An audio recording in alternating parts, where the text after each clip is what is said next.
Kwa mgonjwa wa tezi dume ambaye ameshafanya vipimo na huenda ameshapatiwa dawa kwa ajili ya kwenda kutibu tezi dume, wengi sana huwa wanapewaga dawa za kutuliza tezi, yaani kurahisisha mkojo kutoka, yaani kufanya ile misuli ya kibofu cha mkojo iweze kurelax. Sasa kwa watu ambao wasiojua, siwezi kutaja majina ya dawa kwa sababu sio vizuri, lakini kama wewe umeshapatiwa dawa au unatumia dawa na umeambiwa utumie zaidi ya miezi 6 sasa, mwaka unatumia na haupati matokeo, ujue kwamba hiyo dawa sio kwa ajili ya kukutibu wewe tatizo, bali ni kwa ajili ya kuruhusu misuli ya mkojo iweze kurelax.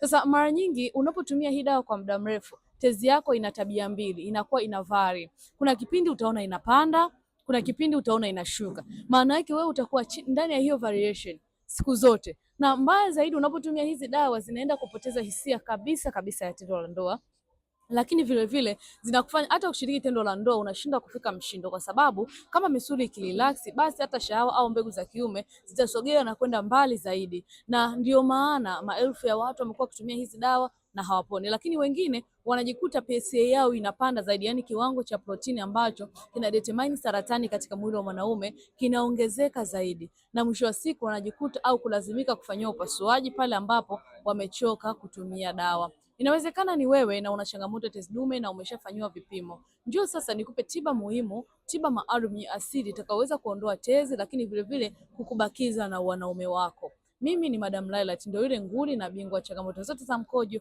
na performance ya tendo la ndoa.